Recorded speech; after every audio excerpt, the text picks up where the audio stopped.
Bonjour à tous, je vous donne rendez-vous pour la continuité de ce coloriage. Vous avez pu suivre pas à pas comment on a pu réaliser l'oiseau. Aujourd'hui, on va s'attaquer au coquillage. Donc pour ceci, je vais avoir besoin de toutes ces couleurs. Un dégradé du orange clair au marron. Et on va s'attaquer à cette partie. Dans un premier temps, on va s'attaquer aux parties du haut. Donc on fera différemment de la partie du bas. Donc pour celui-ci, c'est simple. Je vais faire un dégradé qui part du clair au foncé pour cette partie-là. Donc tout le bas, je colorie avec la couleur la plus claire grossièrement. Je repasserai après par-dessus pour bien mettre les couleurs. Mais là, j'appose dans un premier temps les couleurs que je veux disposer. Et après, on dégradera plus en détail. Ensuite, je prends mon mini crayon orange. Il commence à être un petit peu petit. Voilà, comme ceci.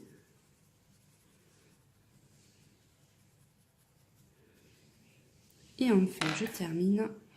Là, c'est vraiment grossièrement, ne vous inquiétez pas.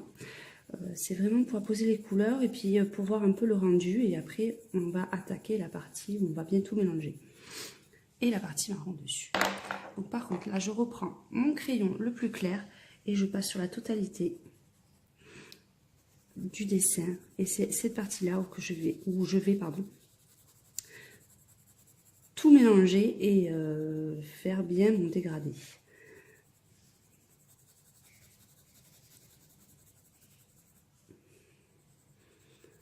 Donc là, on repasse sur la totalité.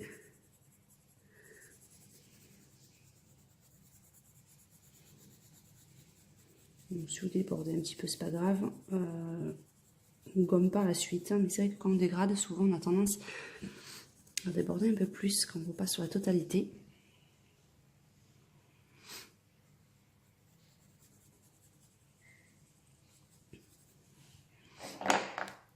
Donc une fois que c'est bien dégradé, là je vais procéder. Il faut que je retrouve mon Posca. Et sur les parties du haut et les parties plus foncées, je pose mes petits points de lumière.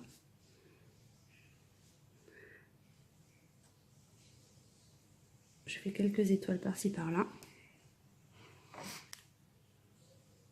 Pour ça, je fais un petit rond et je fais les petites branches après. Après, vous pouvez faire des petits. Ne faites pas des ronds tous de la même taille. On en fait des petits, des grands, un petit peu vraiment dans toutes les dimensions. Mais il faut vraiment, là je veux vraiment que ça soit très très brillant. Donc c'est pour ça que je vais faire beaucoup de petits points lumineux qui descendent un petit peu par contre. Parce que vous voyez, là j'en ai pas. Voilà. Donc on va procéder exactement de la même façon sur cette partie-là et cette partie-là. Ensuite, on va attaquer la partie d'en dessous. Donc voilà, la partie du haut est terminée. Donc j'ai refait cette partie-là et cette partie selon le modèle là à l'identique. Et là maintenant, je vais vous montrer comment je vais faire cette partie-là. Donc je vais vous montrer l'exemple en faisant entièrement cette partie. Et puis après, vous n'avez plus qu'à la reproduire pour celle-ci et celle-ci. Donc on va partir sur les mêmes couleurs. Donc de façon assez aléatoire, on va faire comme on fait, je vous ai montré pour faire le ciel étoilé. Donc cette technique, vous pouvez l'utiliser pas uniquement pour les ciels, vous pouvez les utiliser pour faire des chevelures, pour remplir des formes comme celle-ci. Vous avez plein de façons de l'utiliser. Et ça fait un effet un peu plus, ça donne un effet un peu plus brillant, un peu plus magique, je trouve. Et là, je voulais vraiment que le coquillage ressorte bien et que ça fasse assez féerique. Donc, j'appose ma couleur la plus claire comme ceci. Après, si je dois la poser à d'autres endroits, je le verrai au fur et à mesure du remplissage. Donc ensuite, je prends la couleur, la teinte au-dessus et je fais le contour comme ceci, grossièrement. J'essaie pas de faire quelque chose de très équilibré parce qu'il faut vraiment que ça fasse un peu, pas nuageux, mais un peu de façon aléatoire. Donc je passe comme ceci, assez grossièrement. J'essaie pas de faire quelque chose de très net au début. Ça, quand je passerai la couleur finale, ça lissera tout et c'est là que je verrai où c'est qu'il faut que j'accentue plus ou moins les couleurs. Donc pour l'instant, je le fais de façon assez grossière. Je rentre pas dans le... Hop, là vous voyez, j'allais faire une bêtise.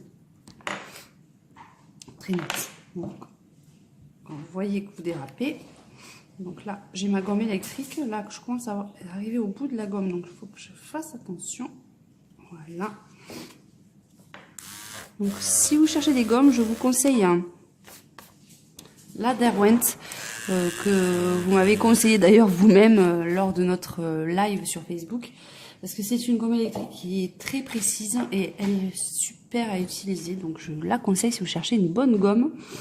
Vous la trouvez aux alentours entre 5 et 8 euros selon les sites. Et c'est quand même assez raisonnable parce qu'elle dure assez longtemps. Donc c'est un très très bon investissement. Donc là, je passe la couleur aussi la plus foncée. Grossièrement aussi aux alentours.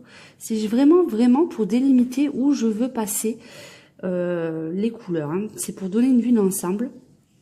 Donc c'est vraiment, comme je vous ai dit, j'insiste là-dessus de façon très grossière pour vraiment délimiter les endroits dont j'aurai besoin. Donc, alors si vous entendez les bruits, c'est ma petite Lilou qui fait la Java depuis tout à l'heure, ma petite chienne, donc ne vous inquiétez pas. Alors ensuite le marron, par contre là, je vais pas en mettre beaucoup parce que c'est vraiment les couleurs qui tranchent le plus. Donc là, je vais en mettre un petit peu ici, un petit peu ici. Je vais remonter un peu là. Là entre les deux nuances parce que je ne pourrais pas faire de dégradé supplémentaire.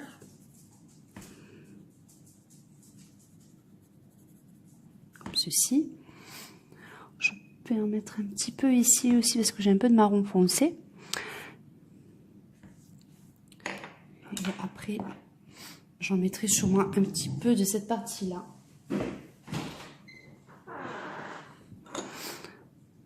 Donc quand vous avez mis vos couleurs, après il suffit de faire des dégradés du plus clair au plus foncé à chaque fois. Donc si vous voulez faire plus ou moins après de façon aléatoire des grandes ou des petites zones, c'est là que vous allez les délimiter. Voilà, comme ceci. Je vais en mettre un tout petit peu aussi de marron là-haut. Je crois que je vais finir même tout le coin en marron. Ensuite, je vais mettre un peu de orange foncé là. Vous voyez en fait, si vous voulez que ça soit plus ou moins foncé, s'il y a des endroits que vous voulez que ça soit plus clair, c'est à ce moment-là en fait que vous déterminez les zones que vous voulez faire et le rendu final que vous voulez donner. Donc vous voyez, là je vais partir plus sur le clair. Donc là je vais prendre ma teinte en dessous du orange foncé et je vais partir là-dessus. Pareil pour là-dessus, comme ceci, et là un petit peu comme ça. Faire bien attention là, parce que vous avez plein de petits détails qui descendent. Là, c'est pareil, au bout, je vais faire orange. Et là, je vais partir sur du orange aussi. L'orange moyen.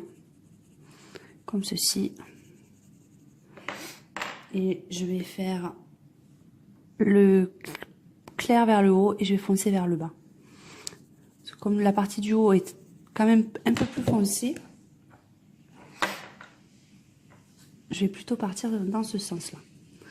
Donc après, vous avez... Ouais, là, on va remettre un petit peu d'orange foncé. Et là, l'inverse, on va partir du orange foncé, puis on va descendre vers le marron. Un petit peu. Pas toute la partie, mais je vais juste en mettre un petit peu vers là. Comme ceci. Voilà. Donc ensuite... Oh, il ne faut pas que j'oublie la zone que j'ai en haut. Donc la zone en haut, je vais la faire en clair par contre. Voilà. Et cette partie-là aussi en clair. Je vais m'arrêter en fait là voyez, à cette partie-là. Là, je vais refaire comme au début. Je vais prendre mon clair et ensuite je vais dégrader au fur et à mesure. Donc après, oui, c'est là que vous variez en fait. Soit vous faites des endroits, des gros dégradés bien larges, ou alors vous faites juste un petit trait plus léger. C'est vraiment à vous de déterminer. Et puis il faut pas trop que ça soit régulier quand vous faites un peu effet galaxie comme on appelle. Parce que si c'est trop linéaire, ça perd un petit peu de son intérêt et puis de son aspect assez sympa. Voilà. Et là, il ne nous reste plus qu'à repartir sur un peu plus foncé là-haut.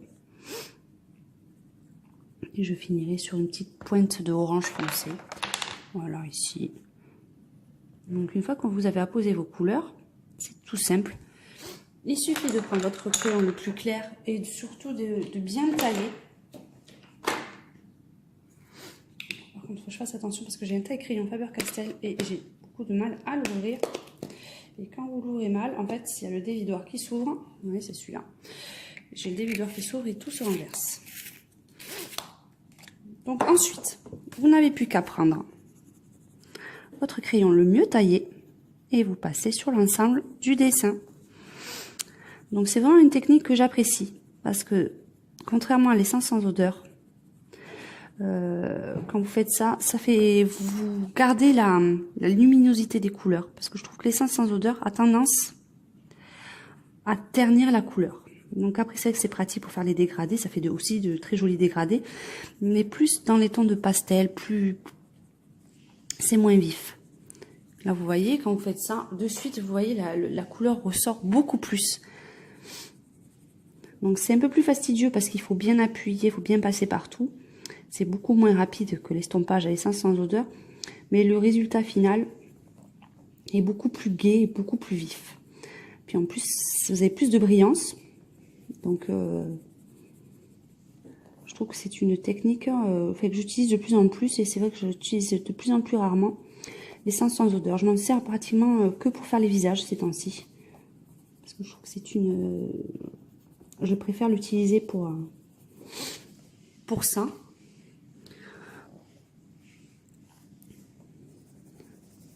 Donc là, après, il y a peu importe. Vous pouvez commencer sur le foncé, sur le clair. Il n'y a pas de sens particulier avec ces couleurs. Hein. Après, tout dépend des couleurs que vous utilisez. Mais là, il n'y a aucune incidence. Donc, vous faites comme bon vous semble. Par contre, il faut avoir un très bon coup de poignet parce que c'est assez, presque assez physique, je veux dire. De passer sur l'ensemble et de bien appuyer pour bien tout mélanger. Hop, là vous passez bien partout.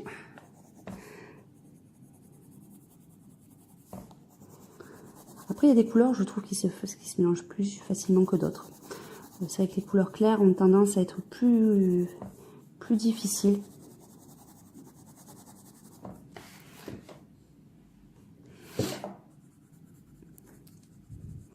Après là je fais pas forcément attention au pistil des fleurs parce que je pense que je les ferai au stylo gel et je passerai un coup de gomme, mais sinon je vais mettre trop de temps à bien passer entre les lignes.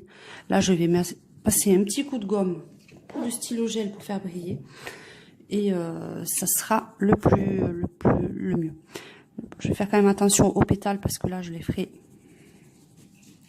au crayon. Je sais pas pourquoi cette zone a du mal à... Parce que j'ai dû passer avec vous voyez, les petits coups de crayon là, ou des petites marques qui apparaissent. Ça me plaît pas beaucoup. Donc on essaiera de camoufler ça.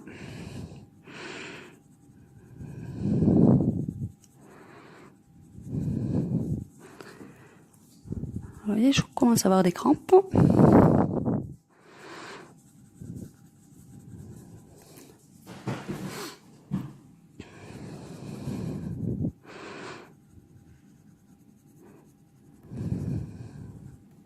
N'hésitez pas à retailler votre crayon assez souvent. Pardon, je bouge beaucoup la caméra, mais là je suis pas très bien calée.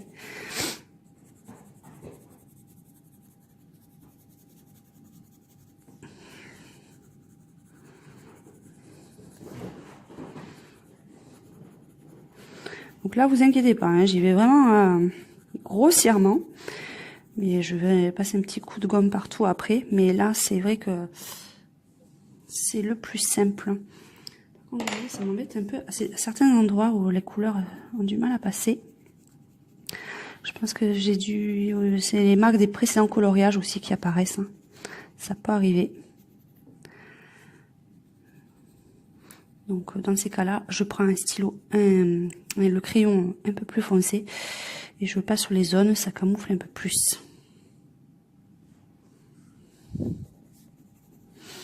Donc ma petite gomme magique pour passer sur les endroits où je n'avais pas intérêt à passer. On va passer là.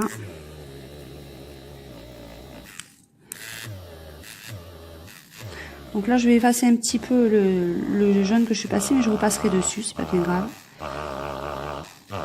Et je vais voir si je passe un peu le crayon là, si ça va mieux après en repassant. Donc, voilà. Donc là, je vais reprendre mon crayon le plus clair et je vais bien tailler quand même. Et je vais repasser sur les éléments que j'ai un petit peu effacés au passage. On est un peu plus précise sur tous les tout petits éléments comme ça. Voilà.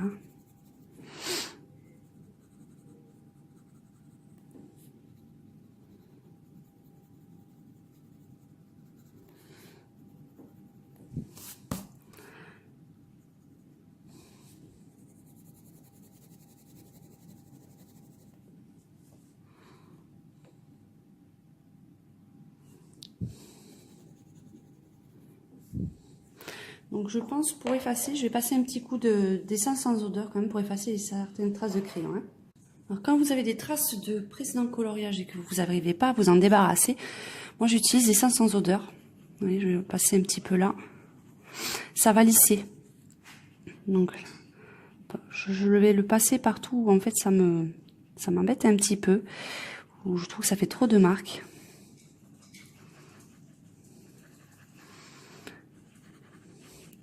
Comme ça, en principe, quand je vais repasser mon crayon dessus, ça devrait être beaucoup plus lisse.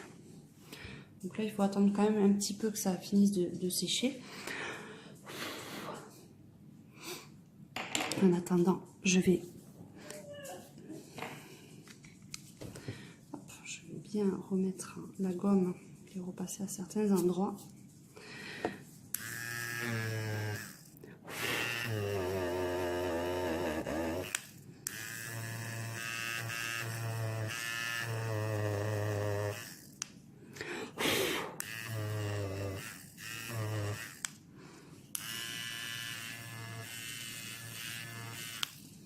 Voilà, ce sera un peu plus pratique.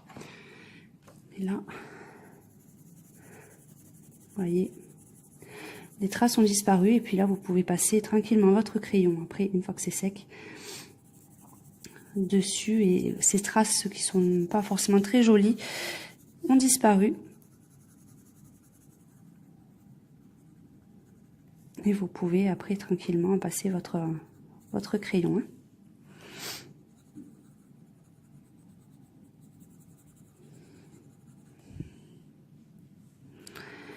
Voilà. Donc une fois que vous avez bien tout dégradé, c'est bien me caler pour bien vous voyez. On va faire l'effet galaxie comme on va montrer à l'aide du Posca. Donc en général, je suis la courbe un petit peu du plus foncé. Et juste un petit peu en dessous. Ça casse un peu le dégradé. Mais pour l'instant, je fais des points tout de la même taille. Ensuite, hop, je fais des tout petits points. Il faut vraiment qu'il y ait des points de différentes tailles pour faire une petite différence.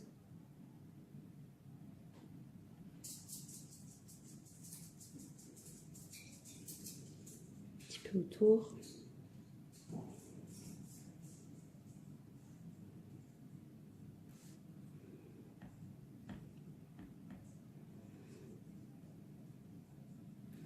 et par-ci par-là.